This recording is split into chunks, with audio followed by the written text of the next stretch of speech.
another episode of A Conversation with Josh Field. I'm your host, Josh Field. Man, we have some good content coming through. This is another episode. We have another great guest. But before I introduce him, I want to give you a little backstory of who he is. He's from Michigan, the great state of the Mitt. He's a great friend of mine. I met him at church, and he's honestly has a powerful story to share and some great wisdom, some great insight. So please help me welcome Zac Schneider. How's it going? Thank you. I'm excited to be here, man. So excited. Dude, it's exciting to have you on the podcast. So you're from Michigan. What part of Michigan are you from? So being from Michigan, we have the awesome opportunity to be able to just show you on the hand. So we always do. We always use the little mitten. Like you said, the state of the Mitt, right? Yeah. I'm literally from right in the middle of Michigan. It's called Midland, Michigan.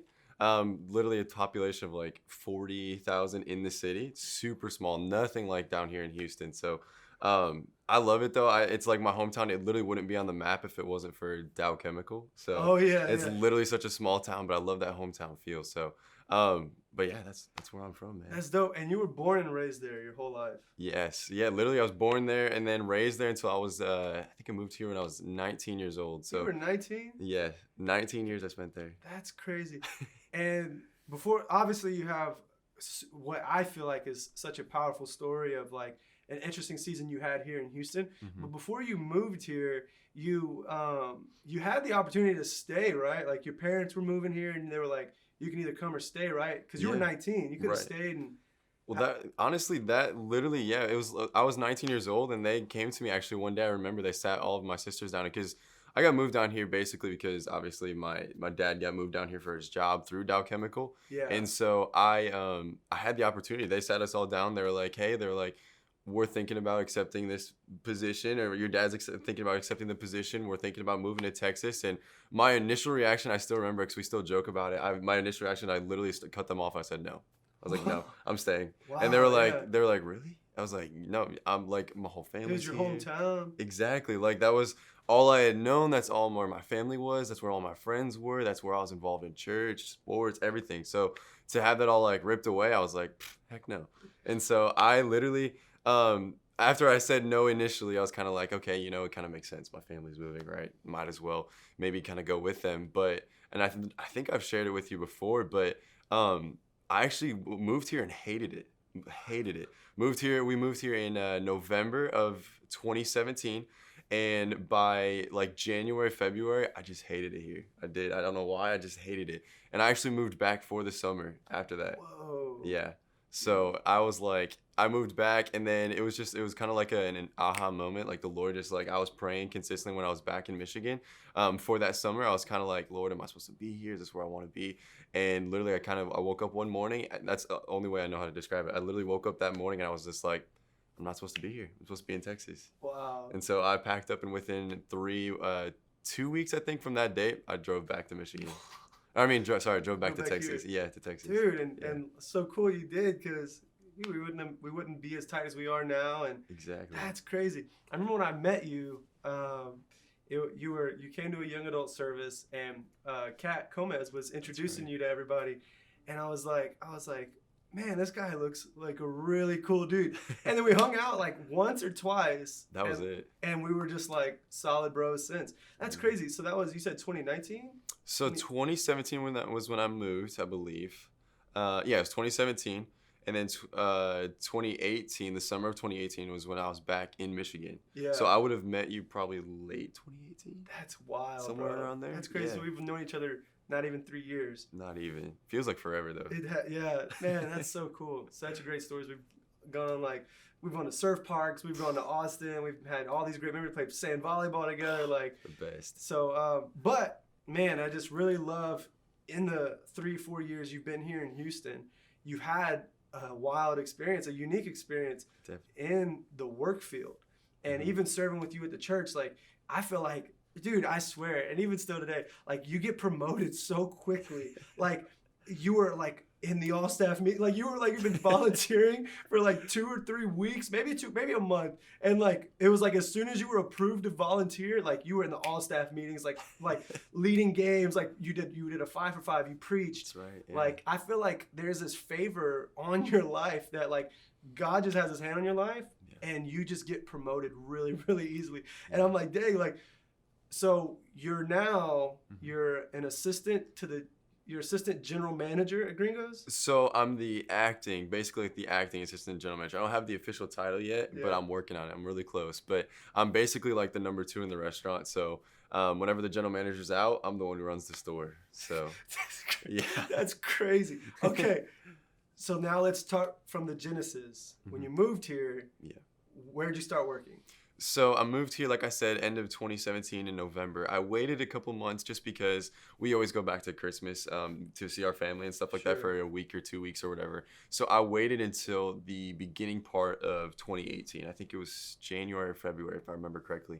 I initially just, I'd never been in the restaurant business before, had never, didn't really have even a want to be in the restaurant business. And then it just kind of, had a conversation with somebody and they were just kind of like, you know what, you have a good personality, you're a people person, like, just try it. You make good money, whatever, try it. And I was like, you know what, why not? Sure. So I applied to Buffalo Wild Wings actually here in the Houston area and got the job as a server, started serving.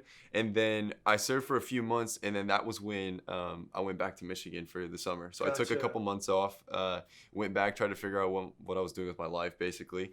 And then when I decided obviously I needed to come back to Texas, that's when I went back to work at Buffalo Wild Wings. And I started working there in, like I said, 2018, all through the year. And then I didn't end up ending like working there until like late 2019. Gotcha. So, but while I was there, like I was just a normal server for the majority of the time. And then it was actually in 2019 where they kind of like just pushed me into an area of like leadership where it was like I was the main one running the floor, where I would basically be like the main server of the night. I'd have like the most like premium section, but I would also be like training all the new hires and stuff like that. So I did that. I mean, for the majority of the 2019, I would say, like the whole time I was there.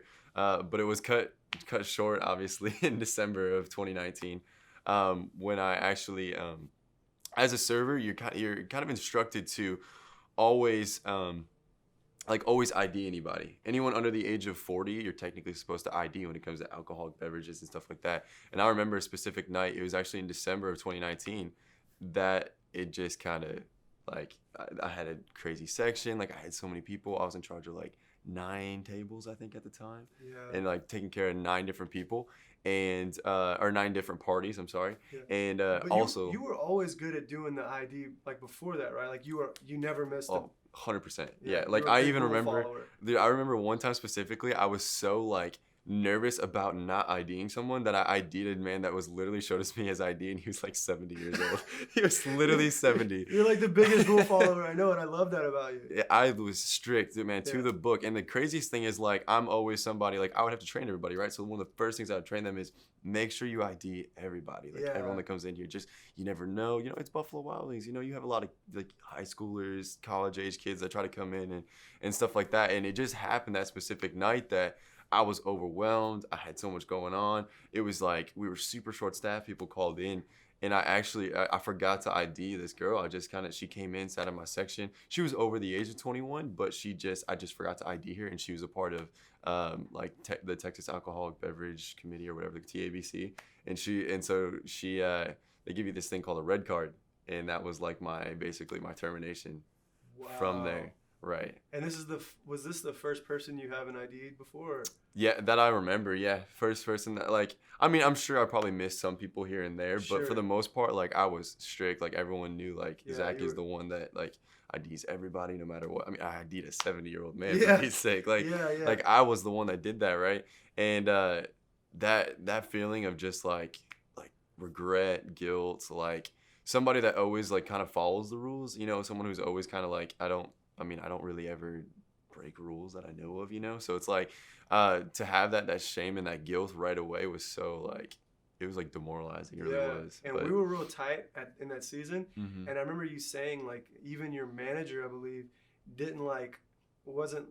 he wasn't your biggest fan, I guess you could say. Yeah, definitely. And even he was like, it shouldn't have been Zach. Mm-hmm. It shouldn't have been Zach. Yeah. Like Zach's the rule follower. Yeah. And what's crazy is you said, I didn't think about it until now, when you said you were super busy, super slammed. Like people called in. I feel like that's times when we can catch ourselves, even as believers, like 100%. in areas where we gotta really be sensitive and watch what we're doing and the decisions we're making. Like when you're super tired, you gotta watch what we're doing. This falls into like more like in every area of your life. Definitely. So how'd you walk through that? Man, like honestly, at first it was just crushing, right? Because it was like, dude, like I'm not the one that does this. I'm not the one that breaks rules. I'm not the one, that like does this sort of a thing. But then I kind of remembered like in going through that little bit, I was actually having a conversation with one of our friends, Jackson. I was talking to Jackson, and he reminded me of something because during that time we were hanging out a bunch and stuff like that, and I had told him, because leading up to this moment in December where I just basically lost my job and everything like that, leading up to that, things were getting rocky already at work. Like for me, like I was frustrated. I didn't enjoy coming to work. It got to the point where like I would pull into the parking lot, and I always pray before every one of my shifts, just like, Lord, give me favor today, like with people, with my bosses and stuff like that. And pulling into the restaurant every single shift, I would look to see which manager was working, because I knew their cars. I'd worked there for a year and a half, whatever, and I could already like pinpoint how my shift was going to go based upon what manager was going to be there, because there was a certain manager that him and I just didn't get along. It wasn't good situation, stuff like that. So through that 2019 year, I remember just like the beginning part of the year, great, like it was fine. I was doing my thing, making money, whatever. But it was like that middle part of the year and going into like the fall of 2019, it just like it was already getting rocky. And so I remember like it was almost a week to the day before I got fired or terminated. I was in my room and I just had enough. It was one of those shifts where I just went home and I was like, I can't do this anymore. I do not want to. And I'm not somebody that quits, but I was like, Lord, get me out. And I literally said those words. Like I was praying, I was in my room, I was just praying, and I just literally said, Lord, get me out of here. I don't know what it's going to take, but get me out of here. Granted, I didn't think I wouldn't have planned it that way. I wouldn't have planned. I'm not saying that the Lord like orchestrated that, because I made the decision to not serve her or to not ID her that day. It was still my decision. But now looking where I'm at now from that situation, I don't know how I would have gotten out of there, because I'm a pretty loyal person. Like it's hard for me to just quit something, even if it's frustrating, even if it's, a tough situation. It's hard for me to kind of just walk away. And that goes for like anybody, honestly, like with people who are in relationships that don't feel like they can get out. They spent so much time in a relationship. They spent so much time, with that person, years sometimes with those people, and they just don't know how to get out of the situation. It just sometimes takes those words, Lord, get me out, to just get them out of that situation. And so for me, that was my like breaking point. And then a week later, I get terminated, which, like I said, don't think that was like the Lord, like by any means. It was my decision. But looking where I'm at now, I can just see how the Lord has just flipped that situation for good. And just completely like just flipped it around. And I'll tell you, I think I shared it with you the other day, but the biggest thing that I know I'm where I'm at now, like how I got to where I'm at now, is because like I'm a tither and I'm a giver, 100%. Like I give my time, but I also give my money as well. Like when the ending of 2018 going into 2019 that year, like I said, 2019 started off great. It was just the end of the year that kind of was rough for me. But going into 2019, I remember specifically praying about the year and asking the Lord, like, Lord, what are you going to challenge me in this year? What are you going to do? Like, what do you want me to do this year? And I really felt impressed and on my heart, like going into 2019, that the Lord was going to deal with me in finances. And my finances weren't my finances weren't out of whack. Like by any means, I always kept track of it. I always tithed, consistently, giving my 10%, obviously 100%. And going into 2019, though, the Lord put a number on my heart to give in addition to my tithe every time I tithe. And going 2019, like I tithe weekly because I was a server. I had constant money every single day, right? So I would tithe every Sunday that I'd go to church, every Sunday. But then the Lord put that number on my heart to give in addition to it, in addition to my tithe. So when things started getting rocky at the end of 2019 and things like that, like I was standing on, Malachi 3:10 that says, bring all your tithe into the storehouse, that there might be meat in my house. And then the Lord says, like, prove me in this, that I won't open the windows of heaven and just pour out a blessing, right? It's almost like the Lord challenging me or challenging us, to outgive him. You can't outgive God. You can't outgive, God by any means. So I just consistently all 2019, every week that I tithed, I gave that amount of money. I gave that amount of money on top of my tithe every single week. And so when it did get rough and when I did lose my job, I still gave that amount of money and I still Wow. continued to sow because I knew that the Lord had put that on my heart, and obedience opens the door for blessing. Yeah. And so it was like, no matter, Wow. even though I don't have a constant money coming in, I still was gonna sow anyways, and I was still gonna sow and still show the Lord that I'm obedient with what I have. It might be a little bit right now, but it's what I have, so I'm gonna be obedient in that. And I just saw the door just blow open for favor after that, like 100%. So obedience opens the door for favor or blessing. yeah, either one. That's Honestly, great. That's gonna be the title of this. So you so you're giving, and how did you get into the next job? Because you didn't go straight into Gringos. right? You go to Yeah, so I skipped around a little bit. So after I lost my job in December, I believe it was the first week of December in 2019. After that, again, we went back to Christmas in Michigan. So I waited till the end of the year to go looking for a job. And so as soon as I got back in January, I was like, all right, let's hit the ground running. I need to get a job. I immediately was like, I'm not going back to the restaurant business. That's a no for me. Absolutely not. Terrible experience. Like, I just don't want to be around it. I want to do it. And actually, I was having a conversation with my parents, and they were just like, you know what, you want quick money, right? I'm like, yeah, I want quick money, of course. Yeah. They're like, just apply somewhere else. Try applying somewhere else. I'm like, I just don't want to be in the restaurant business. I really don't. And I started looking around. I applied to some office jobs. Didn't really work. And I know a person that can't be in the office, like sit in an office daily anyways. Yeah. And so I ended up applying at a restaurant called Jimmy Changa's, which I didn't know was linked up to the Gringos family. At the time, I didn't know that. And so I ended up, it was right down the street from my house. So I was like, it's perfect. It is what it is. Like, it's 10 minutes away. Like, you can't beat that, right? Yeah. And they had like a good reputation there. We'd eaten there a few times. So I was like, you know what? They had a good atmosphere in there. I guess I'll just try it, see what happens. So as I'm sitting in the interview, I was interviewing with the general manager. Didn't know he's the general manager at the time, right? Sitting in the interview with the general manager, and he asked me the question in my interview, and this would have been February of 2020, last week of January 2020. And he asked me in the interview, he said, he was like, do you think you'd be a restaurant manager? I was like, I mean, I've never really thought about it. I don't know. And I was like, but if the opportunity presents itself, 100%, like, I'm just somebody that gives 100%. And if I get moved up that way, like, yeah, like I could see myself doing that. Why not? And he was like, okay. He's like, I just, the way you're answering questions, I could see that. And I was like, okay. He was like, after this interview, like, he hired me. 2 weeks later, they started training me for management. 2 weeks. I swear, dude. Yeah. You get promoted so fast. It was weeks? weird. 2 weeks. So 2 to 3 weeks. But I think it was 2 weeks. So you get fired.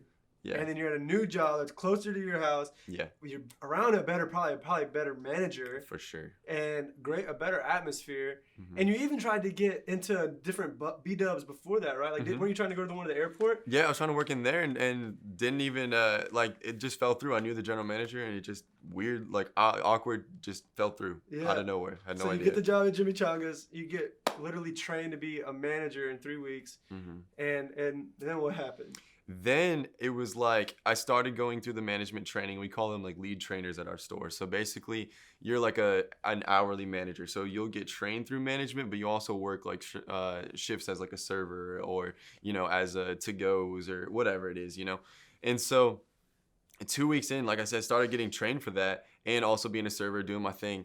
And then COVID hit. So then COVID hit and we had to shut down the restaurant, like the dine-in portion of things. But the crazy thing is, through all of that, right? If that job would have went through with Buffalo Wild Wings at the airport, I would have been laid off and not making money for, however long the airport was closed. Yeah. I didn't know that, but in the time, like, I was like, man, like, why didn't they ever get back with me? Why didn't they ever, follow through with that? But honestly, that was the Lord saving me. God's hand on you, man. 100%, and I didn't even realize that in the moment, But COVID hit, we started just going just to take out. So my training process kind of got halted a little bit, just for a month or two there while we were still only takeout. And then as soon as we opened the restaurant back again, I started getting trained again for management and trained again. So I think we opened back up in, I'm going to say it was late June, early July, something like that of 2020. And then I was getting to the point again where I was like, I mean, I'd only been a couple months into it, but I was just kind of like, you know what? I still don't know what I want to do with my life. Like, maybe I'll go back to school. Maybe I'll do this. And I started to like really have my mindset on going back to school.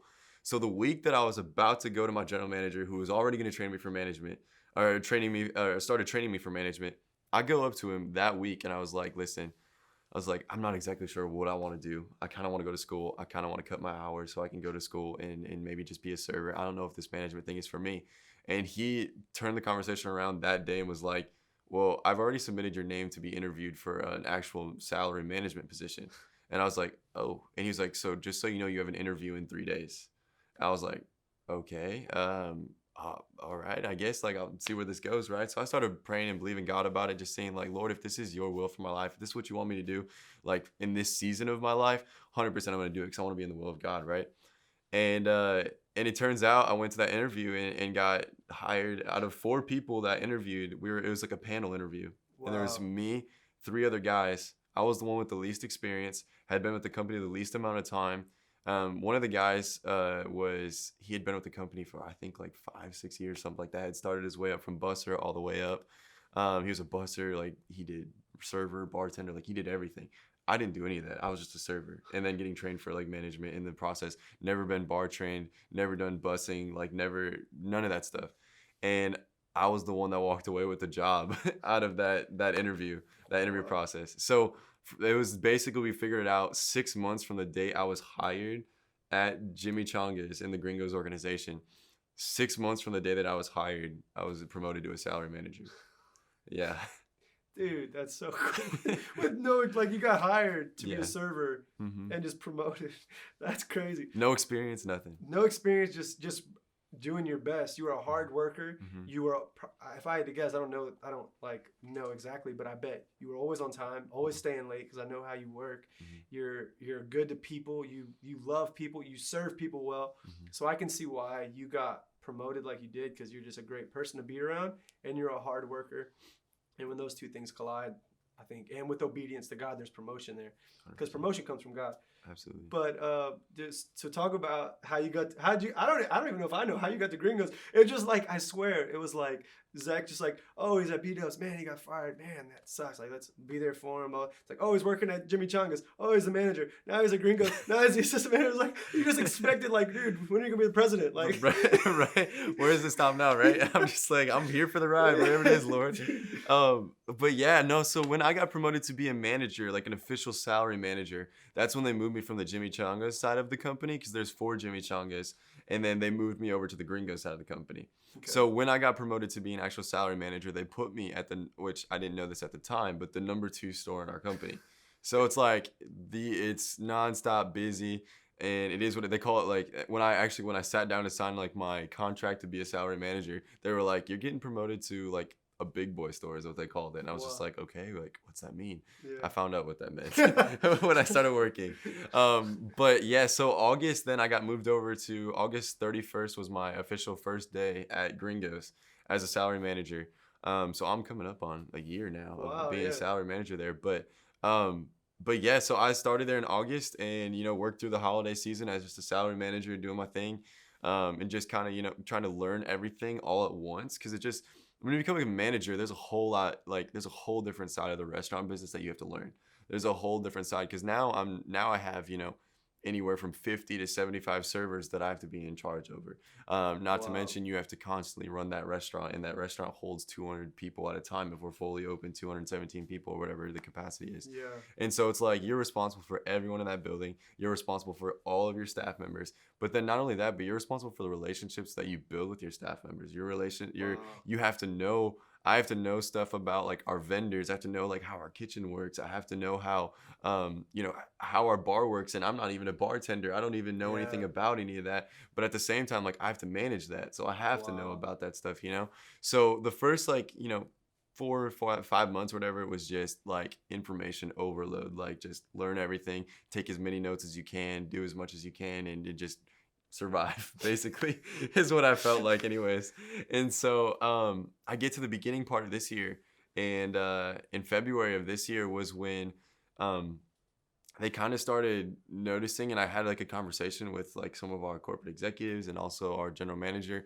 I kind of sat down and talked to him and was like, my plan is I really love this. Like I found out that I really love managing and I really love being a part of restaurant management. And I was like, I would like to be an assistant general manager. And I was like, and I could honestly see myself being like a general manager and running my own store. And he was like, are you sure? I'm like, yeah, 100%. And so from that moment on, it was like intensified, like when it comes to training. So he's now grooming me for this position and grooming me to be like a general manager. Hopefully someday, like I'll get that opportunity. And um, and it was like the early part of this year where they started allowing me more responsibility to the point where they could trust me. If the general manager is out of the building, you can be trusted. And I had an assistant general manager already at our store, but due to some like unfortunate circumstances, they had to move him to another store. Yeah. And so in that moment, it was like, okay, who's next? And so I was there. I was somebody who wants to be in that position. I'm somebody that's driven to be in that position.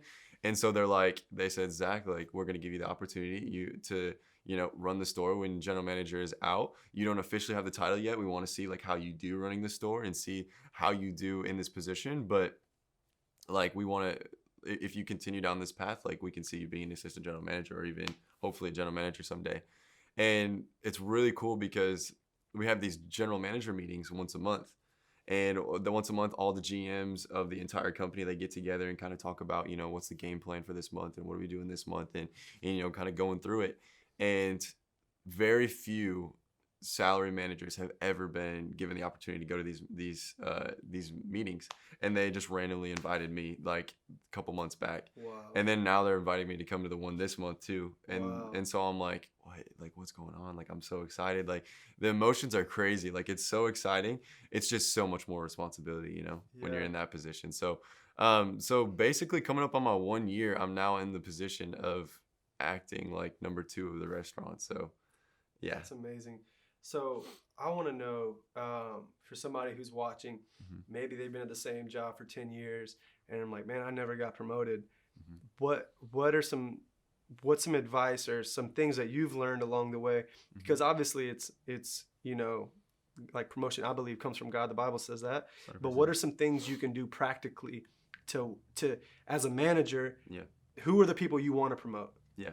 So practically speaking, like putting like Christianity aside, just normal every single day, like what is a manager looking for to promote you to the next level? Yeah. 100% is consistency. If you can't be consistent, meaning you can't show up on time, meaning you can't, you're not in your uniform, maybe wherever you work, you have a specific uniform or, they expect you to dress a certain way. If you're not consistent in that, that's an immediate red flag for me. I'm not looking for someone to promote like that. That's like that. Next is trust. Like, if I can't trust you, for me in the restaurant business, if I can't trust you to be in to-goes and run a drawer and be responsible for the money in that drawer, when you're paying people out and stuff like that, if I can't trust you in that, I can't trust you in anything. Wow. And so trust is a big one, consistency. And then I'm trying to think of another one that's like off the top of my head that we look for. Attitude. I don't know how I didn't think of that one. Attitude, 100%. If you don't have a good attitude, I tell my staff all the time this. I said, if you don't have a good attitude, I'm sending you home. It is what it is. Because I would rather run shorthanded on a shift and have not as many people running that store, but they're the right people that have the right attitude for it and that are going to leave our guests with an amazing experience or having an amazing time at Gringo's. I'll do that any day over having an abundance of people that all just don't want to be here or don't have a good attitude. So if your attitude is on point, you're consistent, and you're trustworthy, those are like the 3 main keys, like the golden keys, honestly. Yeah. And then an eye for detail. That's one thing that I've found that's kind of excelled me a little bit in that sense too, because I'm constantly watching all the time. I mean, maybe that's just the manager in me, but even when I'm a server as well, or when I was a server, I would notice things and I would take notes. Like, I always carry a pocketbook in my pocket all the time because I'm just always taking notes. So I'm writing stuff down like, hey, we could possibly make this better. Hey, we could do this. Hey, we could do that. And just that little bit of an eye for detail just shows your management or whoever you're working for, like, that you actually care about where you're at. You care about what you're doing. And those are the things that, honestly, if I see that in somebody, I'm like, all right, let's get them to the next level. Let's promote them. Let's, fast track them or do whatever we can do. So, yeah. I've always heard people call out problems. Leaders call out problems and give a solution. 100%. So the detail oriented, like that's huge, probably in the restaurant business and absolutely any place really, wherever you're, giving your time and, giving your talents. I think that's so great.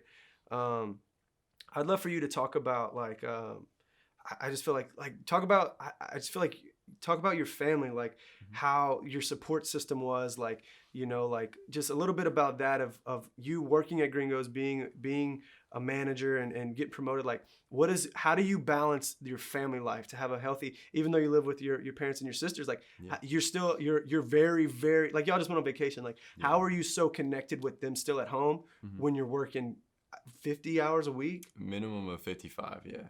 So how do you balance that? Yeah, it's not easy. I'll tell you that for sure, and I'll tell anybody like it's not easy to balance that family life as well. But the thing for me, which I have a very like uncommon family life, if that makes sense, for what seems to be the norm nowadays, right? There's a lot of broken families, there's a lot of broken homes nowadays, and I'm very blessed and fortunate. I know I am to have a family that was very solidified and very like we don't have divorce in our family. We don't our family is just close. We're tight knit. And the thing that like kind of like I guess jump started our family a little bit was when we had to move to Texas, right? We moved to Texas for my dad's job, but we knew that it was like the Lord had put that on my dad's heart. We knew 100% that it was the Lord blessing my dad in this sense to come down here. So we made the decision as a family, obviously, to move. And when we did that, we didn't have anybody down here. We don't have any family members down here. We don't. Well, now we do. We have a cousin, like a distant cousin that lives down here and stuff. But Cool. but before we didn't have anybody down here. We didn't have anyone that we knew, anyone we were close with. We literally moved to the other side of the country, not knowing anybody, not having a home church, which is something that's weird for us because we've always been so planted in one church our whole life, like in Michigan. Yeah. And so it forced us to get closer as a family. It Wow. forced us to be tight knit. For those first couple months when we all moved down here, all of us were trying to find our bearings. All of us were trying to figure out where we're supposed to be. What are we supposed to do? My mom trying to figure out a job situation. My dad already obviously had his job, but then as like the man of the household, trying to figure out like where is he going to take his family to church? Where is his family going to go to church? Yeah. For me, trying to get my feet wet and trying to figure out, okay, I want some friends. I also want, to go to school. I also want to work. What do I do here? What do I do there? My sister's going. One of my sisters, she was in her freshman year of high school, got pulled out and then moved to Wow. Texas and finished the second half of her freshman year in high school at a whole new school, which is like Across the country. yeah, and it's twice as big as where she's at or where she was at in Michigan. So just all of that together, but when you put it all together and we ended up moving down here, it just solidified like that family, like that family oriented. We had to rely on each other. That's all we had was each other. And so that's something that we honestly we still talk about to this day. Like we'll have situations where we'll need to talk about it as a family. We'll go through things like stuff like even more recently, with me being gone all the time, like being at work so many hours and stuff like that, like my sisters are like, man, I feel like I never see my brother anymore. And so it's like just taking those little moments, even when you don't want to, even when you're like exhausted, but it's just a moment where maybe in a week you only have 2 hours that I get to spend with my sisters, but they're going through something and I'm exhausted and I just want to go to bed. But at the same time, it's like, they need their brother. They need their big brother in that situation. They need somebody like that.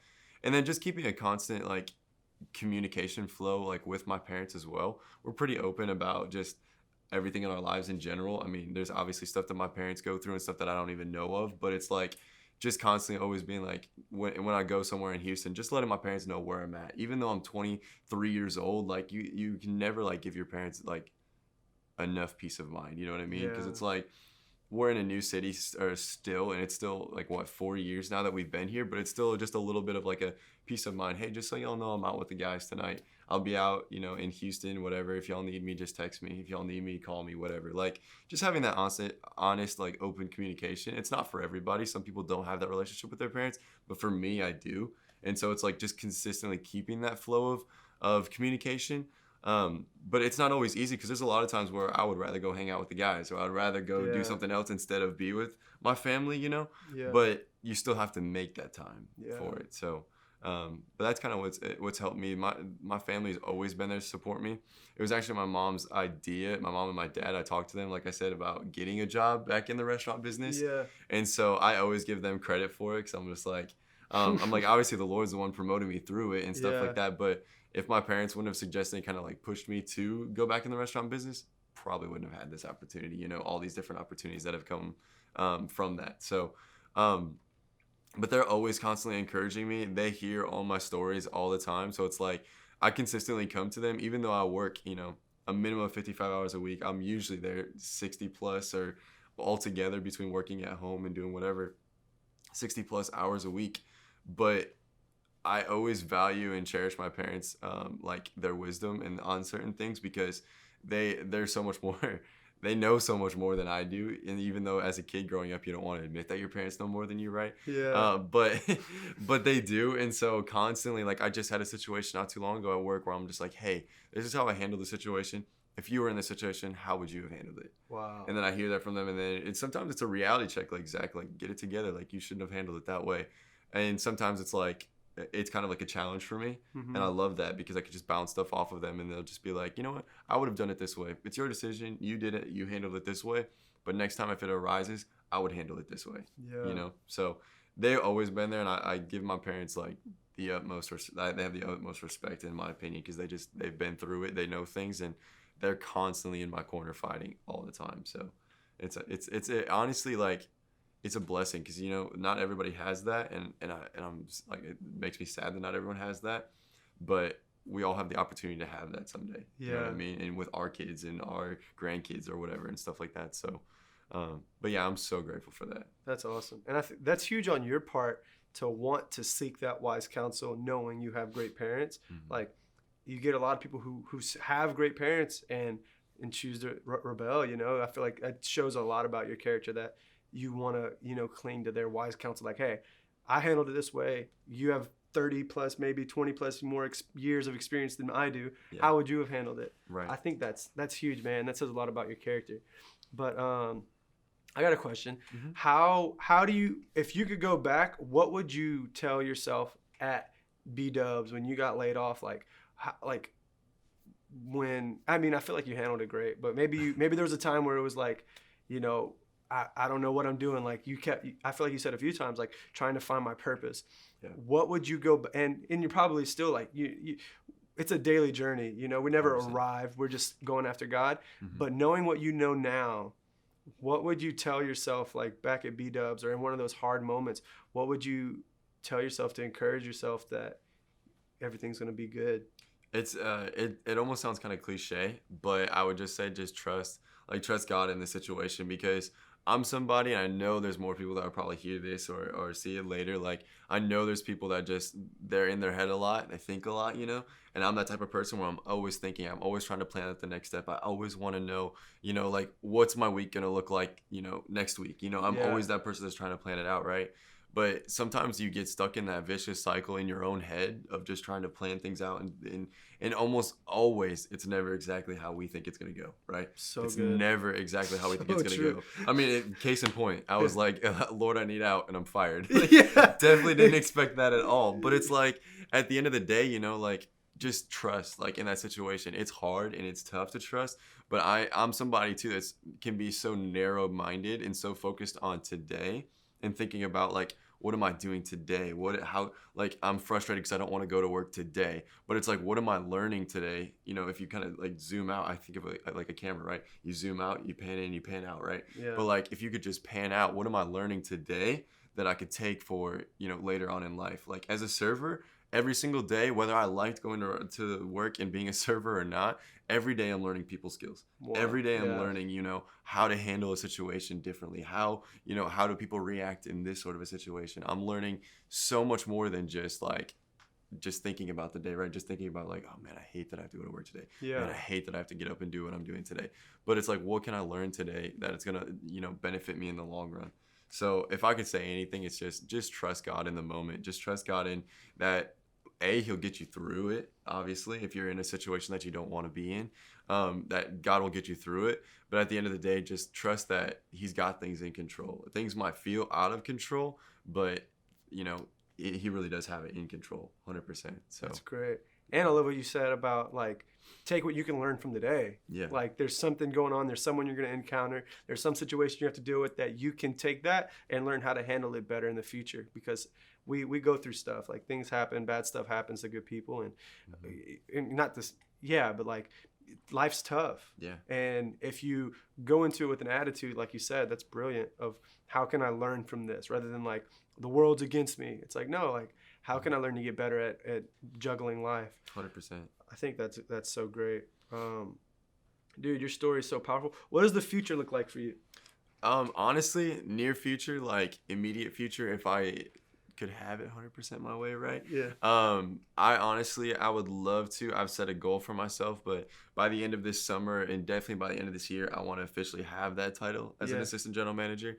And then I would love to, by the time I'm 25, be able to get the opportunity, and that's 2 years from now, get the opportunity to actually run my own store as a general manager. Yeah. And get that, like, there's just something about it. I want to be able to be like one of the youngest people ever promoted in our company to be a general manager. There's somebody that's already, they were like younger than me and were a general manager, but I want to be one of the youngest to ever be promoted in this area. But at the same time too, like I also have the opportunity outside of the secular realm, if you will, and in the church, like getting to be one of the main like youth leaders of our church and stuff like that. Like that's something at the end of the day, like that almost means more to me, being in a position in church than being in a position in the world, because obviously the Lord's promoted me there, but my calling is ministry. I know it's on my heart, like ministry is my calling. And so I want to get the opportunity, to run my own like youth ministry and get to like build that up from the ground up and be able to trust God every step of the way. And youth ministry is my heart, and that's my passion. And so I really want to, do that and go in the youth route. So I love that. Yeah, that's my heart for sure. So it's definitely on the way, bro. Absolutely. And you're there. You promoted at church with like, you're the new youth pastor. Yes, sir. And so the future is definitely bright for you, bro. It's an honor to be considered a friend and a brother. Yes, sir. I'm excited to see your future unfold. But you guys go follow Zac Schneider on social media. Watch him become the president of the United States, because the future's bright, man. The future's bright with this guy. There's no roof that he won't blow off. But thank you guys so much. I really hope this impacted you. It impacted me. Zac's story of being consistent, faithful, and how God will promote you. If you know someone who might need this message, make sure to send it to them. Encourage them with this great message from Zac. Make sure to like, subscribe, and comment. It helps the channel do well. We appreciate you so much for all you do.